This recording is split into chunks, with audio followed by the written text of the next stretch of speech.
The preacher said the words too fast, the way a man does when he wants to be somewhere else. Mara Ellison stood in a borrowed dress 2 sizes too small and felt the seam under her arm give way 1 stitch at a time. Across from her, the mountain man did not look at her once. His hands were the size of skillets, and there was dried blood on the knuckle of his right thumb that no one had asked about. She was 19 years old. She had met him 11 minutes ago. When the preacher said man and wife, she heard her father exhale behind her. Relief, plain and ugly, the sound of a debt being paid. If you have ever been handed over like a thing, counted, weighed, and passed across a table to settle what someone else owed, then stay with me, because this is a story about the gift no one in that town saw coming. Comment the name of your city below. I want to see how far this story travels tonight. Now come back to that little church in the Montana foothills in the autumn of 1884, where a frightened girl has just become the property of a silent man, and neither of them knows yet what the other is. Her name had been Mara Ellison for 19 years, and now it was Mara Kane, and she did not know the first thing about the man who owned it. She knew only what the town of Hardin Creek had told her in the 3 days she'd waited for the wedding. Silas Kane lived alone up the Bitterroot grade, 2 hours by wagon past where the road gave out and became a suggestion. He had come down off that mountain 4 years ago, carrying his brother's body, and had not said more than was strictly necessary to anyone since. He paid cash for what he bought, and he bought little. He had once broken a horse thief's arm in the street without raising his voice, said it himself, and ridden the man to the doctor. And no one in Hardin Creek could decide whether that made him a good man or a frightening one, so they had settled on both. Her father owed Silas Kane $200. Mara was the rest of it. That was the arithmetic of her life now, and she had done it enough times in 3 days that it no longer stung the way the first reckoning had. Her mother was 8 years dead. Her father drank the farm into the ground 1 acre at a time, and when the ground was gone he found a debt he could not cover and a daughter he had never much wanted, and he put the two together.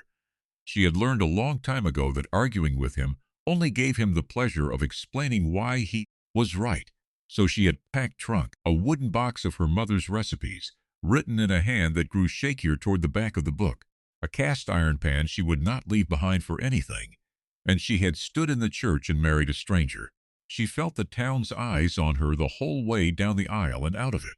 She had felt that particular look her whole life, the slow measuring stare that started at her face and traveled down without hurry, the way you'd size up a draft horse or a piece of furniture, deciding whether it would clear the door. She was not a small woman. She had never been a small woman, not as a girl and not now. She heard the whisper before she reached the wagon. $200, a woman said, not bothering to lower her voice. He could have bought a milk cow for less and got more use. Soft laughter, 2 voices, then 3. Mara Kane did not stop walking. She climbed into the wagon and folded her hands in her lap and looked straight ahead at the mountain she was being taken to, and she did not let them see her face change. She had learned that stopping only gave them the satisfaction of watching it land. Silas Kane climbed up beside her without a word and snapped the reins, and Hardin Creek slid away behind them. The wagon climbed for 2 hours. The aspens had turned and the whole grade was gold going to rust, and somewhere far below a creek talked to itself over stones. He did not speak. She counted 4 words from him the entire ride, and 3 of them were to the horse. She watched his hands on the reins, steady, scarred, careful, and she was afraid of them, and she was ashamed of being afraid, and she could do nothing about either. When the cabin came into view, she understood the silence a little better. It was a good cabin, built square and tight by someone who knew how, but it had the look of a place a man had stopped seeing. The garden was gone to weed. A shutter hung from one hinge. There was a second chair on the porch, turned to face the valley, and a fine gray skin of dust on the seat of it that told her no one had sat in it for a long time and that someone once had. He showed her the cabin in 6 sentences. Here was the stove. Here was the well. Here was the loft where she would sleep. He kept the room below. He did not look at her when he said that last part, and something in her chest that had been clenched since the church loosened by a fraction. I don't expect anything from you that you don't offer, he said, and it was the longest thing he'd said all day, and then he walked back out to see to the horse before she could find a single word to give him in return. She stood alone in the middle of the room. The kitchen was the worst of it. The stove was crusted black with months of burnt-on grease. The flour barrel had been left open, and the mice had held council in it. There was a smell of standing water and old ash, and something underneath that she recognized from her own house after her mother died. The smell of a man who had stopped caring whether anything smelled like anything, because the person who would have minded was gone. She did not cry. She rolled up her sleeves to the elbow, and she found a bucket, and she began. She cleaned for 2 days before she cooked anything worth the name. She hauled water until her arms shook and scrubbed the stove down to its iron, and aired the flour barrel and set traps and scoured the basin until the standing water smell gave up and left. Silas Kane watched her do it from doorways and from the corner of his eye, saying nothing, and she let him. She did not need to be thanked. She needed the kitchen to stop being a grave. On the third night, she baked bread. She had carried her mother's sourdough starter the whole way up the mountain in a crock wrapped in a flannel shirt, fed it twice on the road, kept it alive the way some women keep a candle lit. Now she set the loaves to rise overnight, and in the dark before dawn, she built the fire and slid them in. And when the smell came up off that stove, it filled the cabin and went out under the door and onto the cold porch, and she would later learn, all the way out to the barn. Silas Kane came in from the dark like a man following a sound he'd forgotten existed. He stopped in the doorway. He did not say anything, but she watched his face when she set the heel of the first loaf in front of him, still steaming, butter going to gold in the crumb, and she saw something move across it that he could not stop in time. He ate slowly, the way a starving man eats when he's ashamed of being hungry.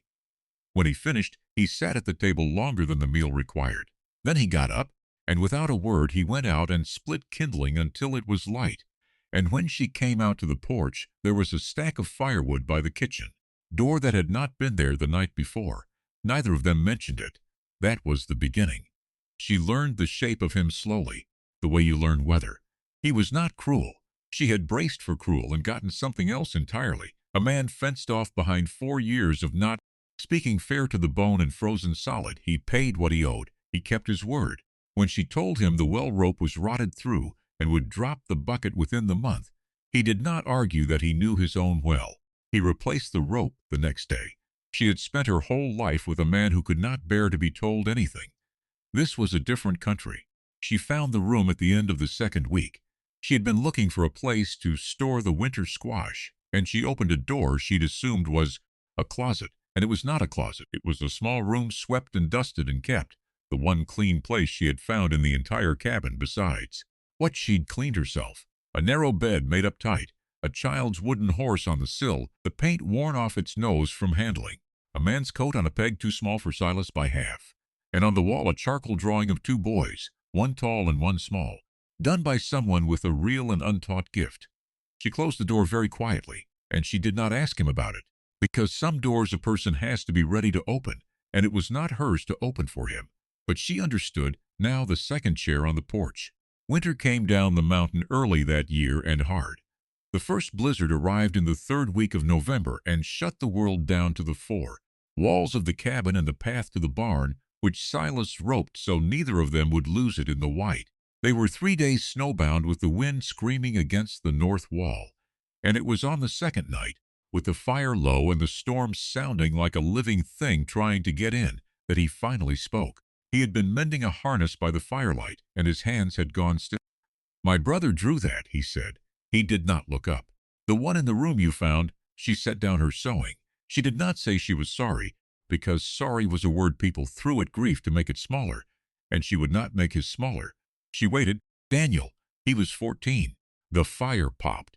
Our folks were gone, so I raised him from a boy, brought him up the mountain to keep him clear of trouble in the towns. Trouble found us anyway." His jaw worked. "Fever. The winter of '80s came up. I rode for the doctor in a storm worse than this one, and the doctor's horse went down in a drift and broke its leg, and we walked the last 6 miles, and got there a day late." The next words came out, flat and terrible and quiet. "I carried him down to bury him in the spring because the ground was froze. Kept him in that room till the thaw. I couldn't put him in the cold ground. I'd already failed to keep him warm once. Mara Kane did not go to him.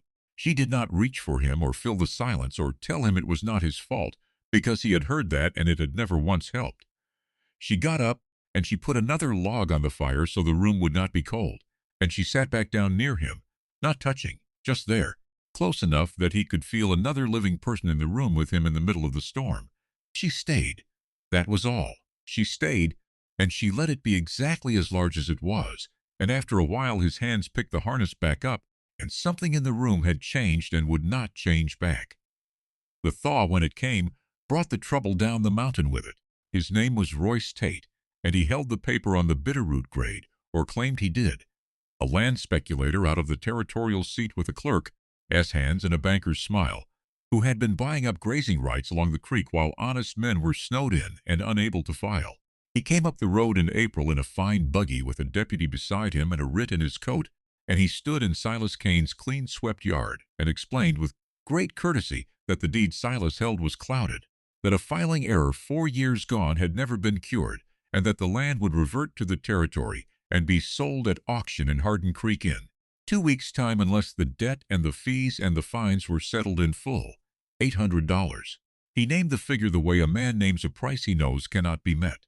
Silas Kane stood very still, and Mara saw his right hand close, and she saw the old violence wake up behind his eyes, the thing the town was afraid of, and she watched him put it back down by sheer will, because there was a deputy and a writ and a witness, and a broken arm would not save the mountain. 2 weeks, Tate said pleasantly, and turned his buggy and went back down. That night Silas did not speak at all. He sat on the porch in his own chair, looking out at the land he had carried his brother's body across, the land he had failed to file the paper on, because in the spring of 1880 he had been digging a grave instead of writing to a clerk's office. Mara understood it without being told. The filing error was 4 years old. It had a date. The date was the week his brother died. She did not go to bed. She lit the lamp, and she opened her mother's recipe box, but not for the recipes. Folded into the back of it, behind the last shaky-handed page, was a thing she had told no one in Hardin Creek about, because in Hardin Creek a woman's only worth had a fixed price, and hers had been $200. Her mother's people had owned land in the Gallatin Valley, good bottomland, willed to Mara's mother, and from her, on a paper signed and witnessed and never spoken of, to Mara, held in trust until she came of age or married. She had married. She was of age in 3 months. The land was worth, by any honest reckoning, a great deal more than $800. She had carried the deed up the mountain in a recipe box and told no one, because the last time she had been valued by what she was worth, her father had sold her for $200 to settle a debt. She had not been ready to be a price again, but this was not being sold. This was choosing. 2 weeks later, the auction was called on the steps of the Hardin Creek courthouse, and half the town turned out to watch the silent mountain man lose his land, because a man losing everything is the kind of story a town will leave its supper to see. Royce Tate stood on the steps in his good coat. The deputy read the writ. Silas Kane stood at the bottom of the steps, with his hat in his hands and his face like the mountain itself, and the crowd whispered the way it had whispered at the wedding. And somewhere a woman said it was a shame. A man could lose everything over a clerk's mistake. And somewhere another woman said she'd heard he kept his dead brother in the house a whole winter, and wasn't that just like him? Then Mara Kane walked up the courthouse steps. She did not hurry, and she did not look at the crowd, though she felt every eye crawl over her the way they always had.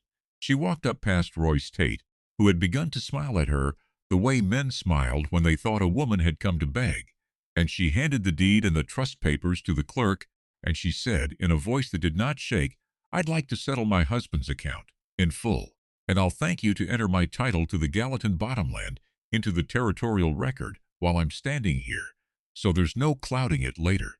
The clerk read it. The clerk read it twice.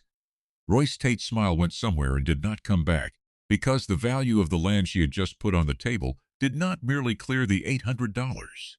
It made him, in front of the whole town, a small man who had ridden up a mountain to rob a grieving man of his home over a paperwork date, and had been stopped cold by the wife that same town had laughed at for being worth $200. That was when Silas Kane spoke. He had used words carefully his entire life, and he used them now on the courthouse steps, in front of every soul in Hardin Creek who had ever looked at her sideways. He did not thank her. He did not explain. He climbed 2 steps so he stood beside her where they all could see, and he said to the town and not to her, "This is my wife." A silence. "She's worth more than this mountain and every acre Tate ever stole. Anyone who can't see that is welcome to keep their eyes shut." He took her hand in front of all of them. It was the first time he had ever touched her. Royce Tate left on the afternoon stage and did not come back. The territorial court, once the Bottomland title was on record and a lawyer in the county seat got a look at the dates, found the 4-year-old filing error to be exactly what it was, the honest oversight of a man burying his only kin, and cured it for the cost of the fees. The mountain stayed Caneland. The Gallatin Bottomland Mara kept in her own name in her own hand, and no one ever again said in her hearing what a woman like her was worth, because the answer had been entered into the record of the territory in ink, and the town had watched it happen. They drove back up the grade that evening with the aspens just beginning to green. He stopped the wagon once, on the rise where the whole valley opened out gold and silver below them, and he said the second longest thing she had ever heard him say. "I had it figured wrong," he said. "I thought your father sold you to me." He looked at his own scarred hands on the reins. "Turns out I'm the one got bought, and I never had $200 in me worth the trade." It was the closest thing to a joke she had ever heard from him, and she laughed out loud, surprised, and the sound of it startled a jay out of an aspen, and Silas Kane almost smiled. 11 years later, their daughter Daniela learned to draw at the same kitchen table where her father had once eaten bread like a starving man, too ashamed to be hungry. She had her great-uncle's hand for it, everyone said, though she had never met him. She only knew the boy in the charcoal drawing that hung now in the front room where the light was good, no longer behind a closed door. The second chair on the porch was hers in the evenings. The garden came back, the bread rose every morning, and the smell of it went out under the door the way it had that first cold night, only now there were always children to come running for the heel of it. Mara Kane never once apologized for the space she took up in this world. She had been weighed and counted and handed across a table to settle a debt, told her whole life that she was too much and worth too little. She had learned that both of those things were lies told by people who could not see, and she had stopped a long time ago asking any of them to. She was worth the whole mountain. She had always been worth the whole mountain, and it was hers in her own hand, and she had earned every inch.